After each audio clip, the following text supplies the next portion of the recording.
Welcome to V3 news. లక్ష్యం సమాజహితం. నేను మహేష్. ముందుగా వార్తలోని ముఖ్యాంశాలు.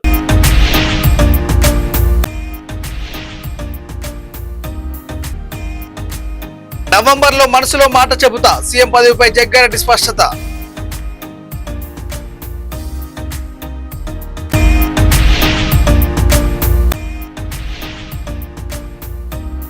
యాభై ఒక్క మందికి ఈవోలుగా పదోన్నతులు. ఉద్యోగులకు ఉత్తర్వులు అందజేసిన మంత్రి కొండా సురేఖ.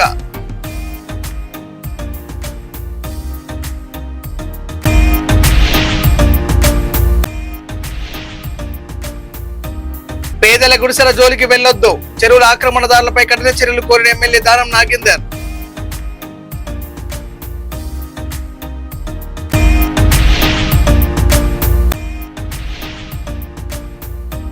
నేటి ఉద్యమం స్ఫూర్తితో బీసీ ఉద్యమం. బీసీ సంక్షేమ సంఘం జాతీయ ఉపాధ్యక్షుడు గుజ్జ సత్యం పిలుపు. ఇక డీటెయిల్ చూస్తే, తనకు రాజకీయంగా ఓ బలమైన కోరిక ఉందని కాంగ్రెస్ ఎమ్మెల్యే జగ్గారెడ్డి ఆసక్తికర వ్యాఖ్యలు చేశారు. ఆ కోరిక ఏమిటో నవంబర్ నెలలో వెల్లడిస్తానని చెప్పారు. తనకు ముఖ్యమంత్రి కావాలనే కోరిక లేదని, ఆ స్థానానికి ఉత్తమ్ కుమార్ రెడ్డి లైన్లో ఉన్నారని వ్యాఖ్యానించారు. అయితే తన మనసులో మరో బలమైన రాజకీయ లక్ష్యం ఉందని, నవంబర్ లో దానిపై పూర్తి వివరాలు చెబుతానని జగ్గారెడ్డి తెలిపారు. ఆయన వ్యాఖ్యలు రాష్ట్ర రాజకీయాల్లో చర్చనీయాంశంగా మారాయి. అందరికి లేచినాక పక్కకు ఠాకూర్ మాణిక్ ఠాకూర్ ఉండే, నన్ను పిలిచిండు. జగ్గారెడ్డి ఏ కామ్ కర్ సక్తే క్యా సాబ్. నేను 15 నిమిషాలు మాట్లాడినా, విన్నాడు. సాబ్ బోలో సాబ్ అన్నా.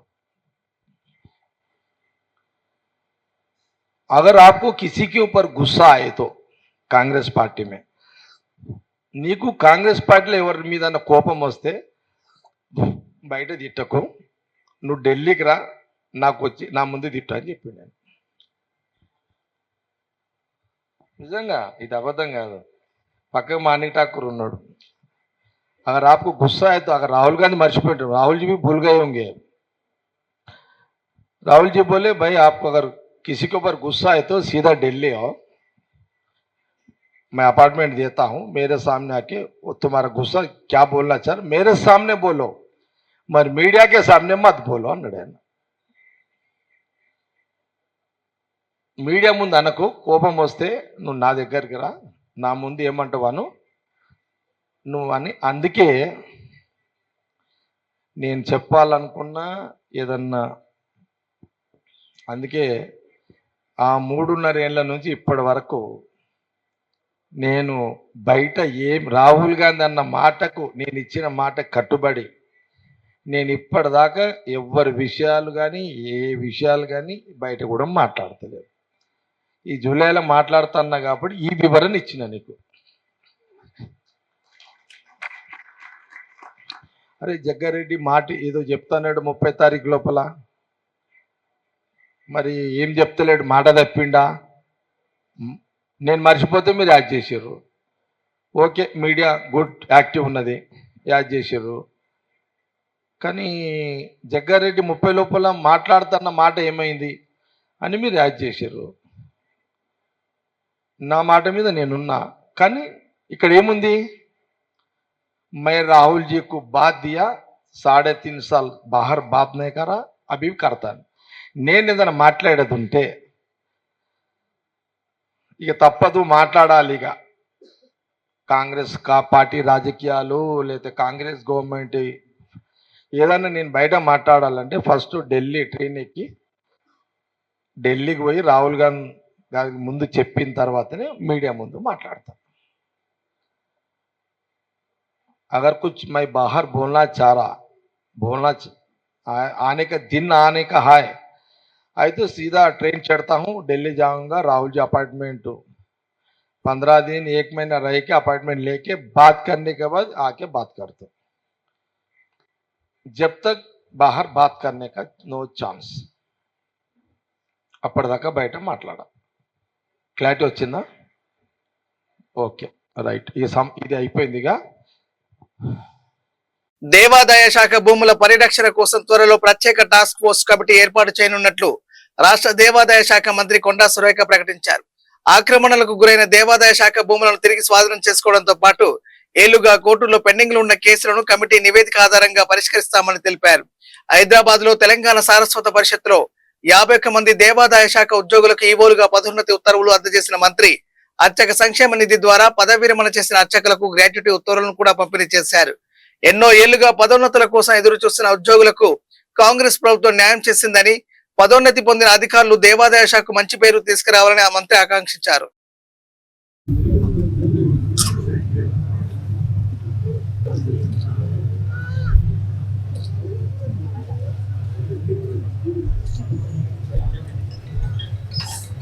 రేఖ అంటారు కదా, రాష్ట్రం కావాలి అంటారు. ఏ రాష్ట్రం ఉండే రేఖ మనం నిర్ణయిస్తుంది మన భవిష్యత్తును. ఆ రేఖ సురేష్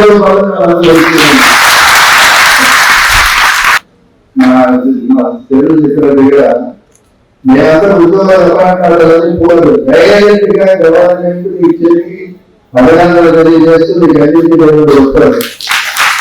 ఇది సామాన్యంగా మీకు ప్రత్యక్షంగా ప్రభుత్వం వచ్చి మీకు కలిగి మీకు మంగళ ఆచారాలు చేస్తూ ఉన్నది. శుభాకాంక్షలు అంటాం, మంగళం అంటే మరింత శుభాకాంక్షలు అంటాం. అలాగే మంగళాచారాలు ముందే మీకు మనం చేశాను. నేను ఈరోజు దేవాదాయ శాఖ తరఫున ప్రమోషన్స్ దాదాపు 51 మందికి ప్రమోషన్స్ ఇవ్వడం జరిగింది. అంటే వాళ్ళందరూ కూడా దశాబ్దాల తరబడి 20 ఏళ్ళు 30 ఏళ్ళ నుంచి కూడా ప్రమోషన్ల కోసం ఎదురు చూస్తూ ఉన్నారు. చాలా మంది రిటైర్మెంట్కు దగ్గరలో నెలల తేడాలోనే రిటైర్మెంట్కు దగ్గరలో ఉన్న వాళ్ళకి ఈరోజు మేము ఈవోలుగా ప్రమోషన్ ఇవ్వడం చాలా హ్యాపీగా ఉంది. వాళ్ళు అనుకున్నారు అసలు మేము ఈవోగా రిటైర్ అవుతామా కామా అనేటువంటి ఒక సందిగ్ధంలో బాధలో వాళ్ళు ఉన్న సమయంలో మరి మేము మా డిపార్ట్మెంట్ కమిషనర్ గారు అయితేమి, సెక్రటరీ గారు అయితేమి, ఏసీలు అయితేనేమి ప్రతి ఒక్కరూ కూడా చాలా పట్టుదలతోటి ఈ ఫైల్ అంతా కూడా మూవ్ చేసి ఈరోజు వాళ్ళ చేతికి ఆర్డర్స్ ఇవ్వడం జరిగింది. వాళ్ళు చాలా చాలా చాలా హ్యాపీగా ఫీల్ అవుతా ఉన్నారు. వాళ్ళు రిటైర్మెంట్ మేము ఈవోగా కాకుండానే అవుతామనేటువంటి ఒక సైకలాజికల్ ఫీలింగ్లో వాళ్ళు ఒకలాంటి డిప్రెషన్లోకి కూడా వెళ్ళిపోయిన వాళ్ళు ఉన్నారు. ఈరోజు వాళ్ళు ఎంతో సంతోషంగా ఆర్డర్ తీసుకోవడం మాకు కూడా హ్యాపీగా అనిపించింది. వాళ్ళకు దిశానిర్దేశం కూడా చేయడం జరిగింది, మీ డ్యూటీస్ బాగా చేయాలని చెప్పి.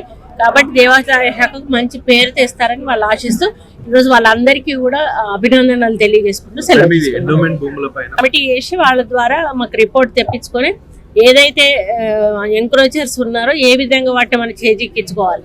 కొన్ని మనకు దాంట్లో కూడా ఇక్కడ కోర్టులో కూడా పెండింగ్ ఉన్నటువంటి కూడా చాలా రోజుల తరబడి ఉంటా ఉన్నాయి. దాన్ని కూడా ఏం చేయాలి ఇవన్నీ కూడా ఒక స్టడీ చేసి ఒక రిపోర్ట్ తెప్పించుకొని దాని మీద తప్పనిసరిగా చర్యలు తీసుకోవాలి. హైడ్రా చర్యలకు తాను గతంలో వ్యక్తం చేసిన అభిప్రాయానికి ఎప్పటికీ కట్టుబడి ఉన్నారని ఖైరతాబాద్ ఎమ్మెల్యే దానం నాగేందర్ స్పష్టం చేశారు. పేద ప్రజల గుడిసెల జోలికి వెళ్తే ప్రభుత్వానికే చెడ్డ పేరు వస్తుందని, అయితే చెరువులు నాలాలను ఆక్రమించే వారిపై మాత్రం కఠిన చర్యలు తీసుకోవాలని ముఖ్యమంత్రి రేవంత్ రెడ్డి కూడా స్పష్టమైన ఆదేశాలు ఇచ్చారని తెలిపారు. హైదరాబాద్ లో దేవాదాయ శాఖ ఆధ్వర్యంలో జరిగిన కార్యక్రమంలో ఖైరతాబాద్ నియోజకవర్గంలోని 110 దేవాలయాలకు బోనాల పండుగ చెక్కులను పంపిణీ చేసిన అనంతరం ఆయన మాట్లాడారు. చెరువుల ఆక్రమణల వల్ల భూగర్భ జలాలు తగ్గి నీటి సమస్య తీవ్రంగా మారుతుందని, హైడ్రా వాటిని కాపాడేందుకు పనిచేస్తుందని అన్నారు. అలాగే పెద్ద భవనాల నిర్మాణంలో నిబంధన ఉల్లంఘనపై అసెంబ్లీలో ప్రస్తావిస్తారని దానం నాగేందర్ తెలిపారు. కారణం ఏంటంటే పేద ప్రజల గుడిసెల జోలికి వెళ్ళొద్దు అని చెప్పాను. నేను ఆ మాట మీద ఇప్పుడు ఉన్నాను. కానీ నిన్న హైడ్రా గురించి మన కోర్టు ఏదైతే ఆర్డర్ ఇచ్చిందో దాన్ని నేను కామెంట్ చేయదలుచుకోలేదు. కానీ ముఖ్యమంత్రి గారు చెప్పారు, ఎవరైతే కబ్జాకోరులున్నారో నాలాలు కుంటాలు చెరువులు కబ్జా చేస్తున్నారో వాళ్ళని ఉపేక్షించే ప్రసక్తే లేదు అని చెప్పారు. ఎందుకు చెప్పారు ముఖ్యమంత్రి గారు? ఎందుకంటే చాలా ప్రాంతాలలో ఈ రాష్ట్రంలో ఉన్నటువంటి చెరువులు కుంటలు అన్ని కూడా ఇదైపోయి కాబట్టి ఈ రోజు గ్రౌండ్ వాటర్ మొత్తం కూడా నాశనం అయిపోయింది. గ్రౌండ్ వాటర్ ఎప్పుడు వస్తుంది? ఇప్పుడు మేము హార్వెస్టింగ్ పిట్స్ అని మనం పెద్ద ఎత్తున ప్రచారం చేస్తున్నాం. ఎక్కడ కూడా హార్వెస్టింగ్ పిట్లు వేయాలి, దానివల్ల గ్రౌండ్ వాటర్ లెవెల్ పెరుగుతుంది అని చెప్తున్నాం. ఎందుకు? మనకు నీటి ఎద్దడి రాకూడదు, నీటి కొరత రాకూడదు, తాగునీరు సాగునీరు ఉండాలి ఈ రాష్ట్రంలో అని చెప్పేసి ఆలోచన. కాబట్టి మనం హార్వెస్టింగ్ పిట్ వేస్తున్నాం. దీంట్లో కూడా మీరు చూసినట్టయితే ప్రభుత్వ పరంగా ఒక మ్యాండేటరీ ఉంది. ఏంది? ఏదైనా బిల్డింగ్ కడితే దాంట్లో 10 to 15% ఎకనామికల్లీ బ్యాక్వర్డ్ క్లాస్ కు బిల్డింగ్లు కట్టాలి. దానికి పర్మిషన్లు తుంగల దొక్కి పెద్ద పెద్ద బిల్డింగ్లు వస్తున్నాయి. కానీ ఎవరైతే ఎఫోర్డ్ చేయలేరో ఎకనామికల్లీ బ్యాక్వర్డ్ క్లాస్ కానీ వాళ్ళకి ఇచ్చేదైతే ప్రొసీజర్ ఉందో మ్యాండేటరీ అది, ఆ మ్యాండేటరీని కూడా తుంగలు దొక్కి బిల్డింగ్ పర్మిషన్లు వస్తున్నాయి. దాని మీద నేను అసెంబ్లీలో రేపు మాట్లాడబోతున్నా, తప్పకుండా దాని మీద మాట్లాడతా. హైడ్రాకి సంబంధించి ఇప్పుడు కూడా నేను లాస్ట్ టైం ఏది చెప్పాను మళ్ళీ అదే చెప్తున్నా. పేద వాళ్ళ గుడిసెల జోలికి వెళితే అది ప్రభుత్వానికి చెడ్డ పేరు వస్తుంది. కాబట్టి ముఖ్యమంత్రి గారు అందుకే చెప్పారు, పేదవాళ్ళ గుడిసెలు కాదు, చెరువులు కుంటలు కబ్జా చేసిన వాళ్ళ గురించి మేము మాట్లాడుతున్నాం.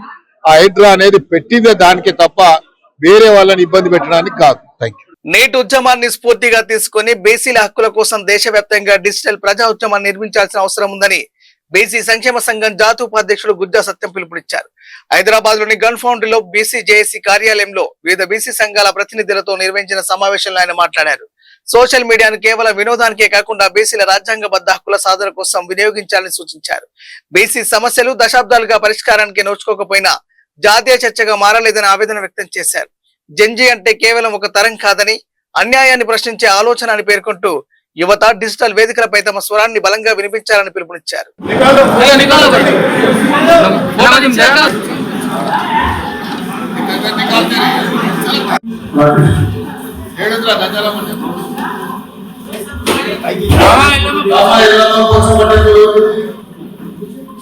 ఇందాక స్టాంప్స్ కొట్టారు కదా రామాయణం శ్రీ నల్లపోచమ్మ దేవాలయ కమిటీ నల్లపోచమ్మ ప్లీజ్ దయచేసి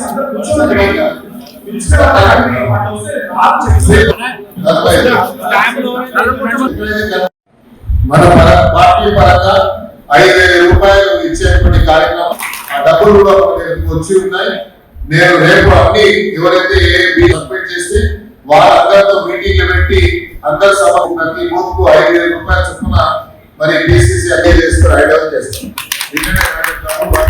ఆ డబ్బు కూడా పెట్టాను.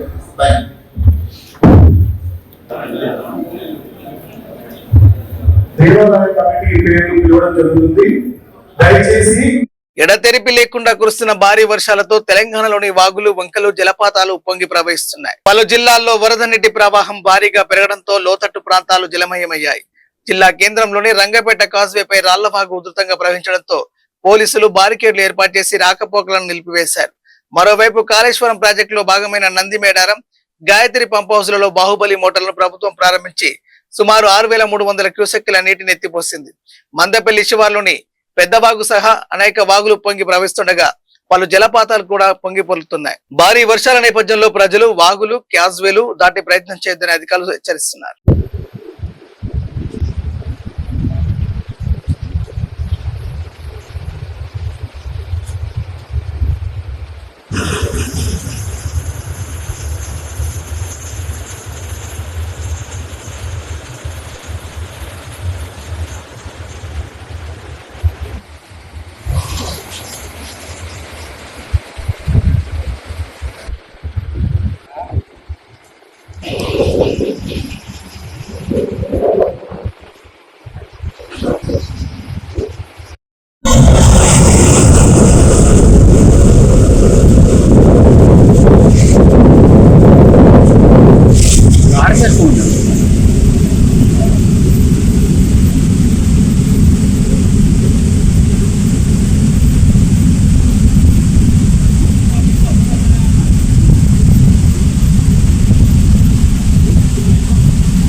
మధ్యాహ్నం ఈ టైం వరకు ఓకేనా? మీకు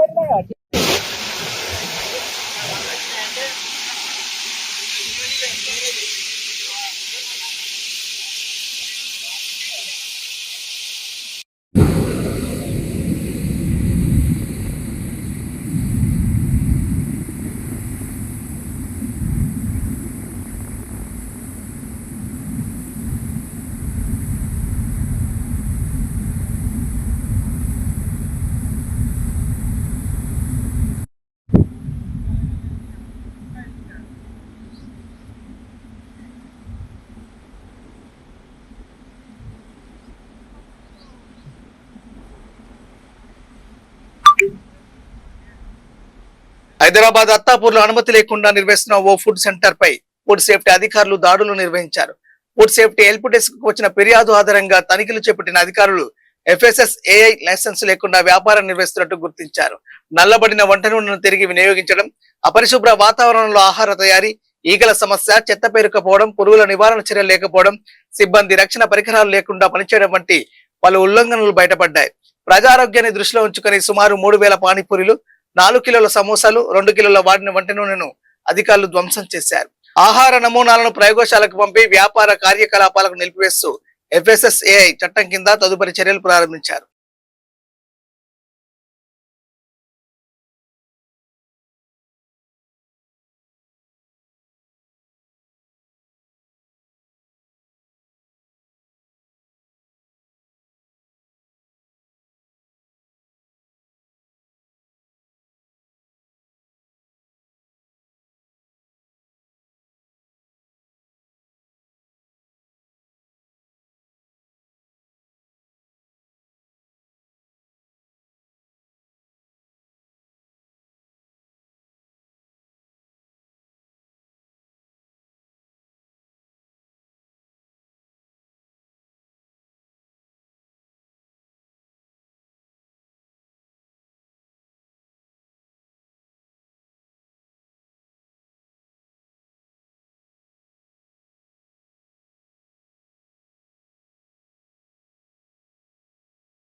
నీట్ అంశంపై నిరసనలు కొనసాగుతున్న నేపథ్యంలో CJP వ్యవస్థాపకుడు అభిజిత్ దిప్కే కేంద్ర ప్రభుత్వంపై తీవ్ర విమర్శలు చేశారు.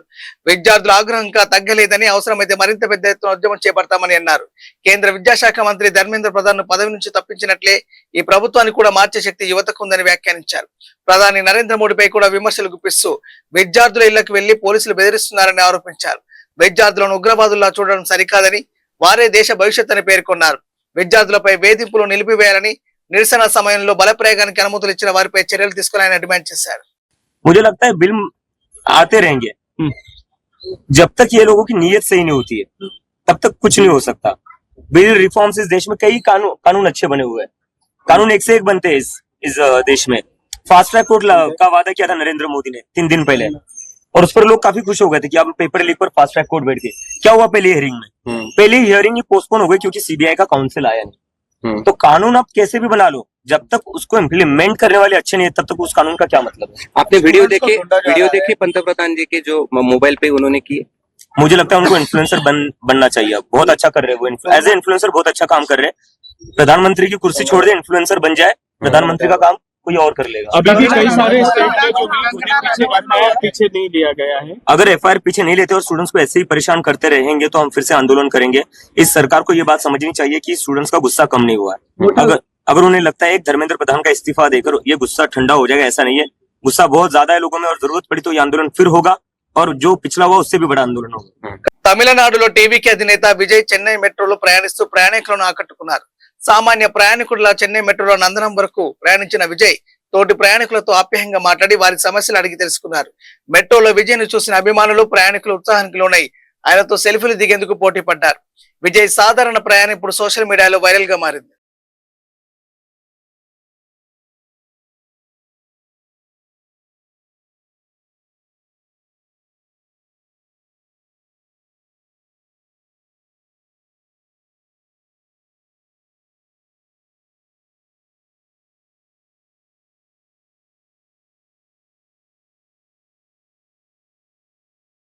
உள்ள வந்த பவரடி அண்ணன் யாரு?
బులెటిన్ ముగించే ముందు హెడ్లైన్స్ మరోసారి.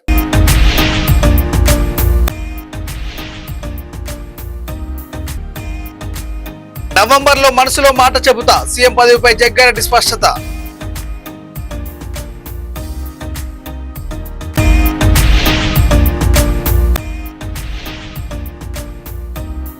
యాభై ఒక్క మందికి ఈవోలుగా పదోన్నతులు, ఉద్యోగులకు ఉత్తర్వులు అందజేసిన మంత్రి కొండా సురేఖ.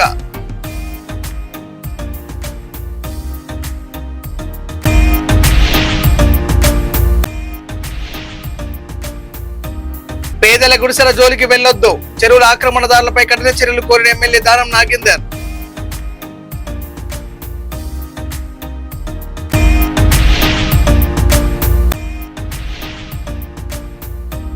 నేటి ఉద్యమం స్ఫూర్తితో బీసీ ఉద్యమం, బీసీ సంక్షేమ సంఘం జాతీయ ఉపాధ్యక్షుడు గుజ్జ సత్యం పిలుపు.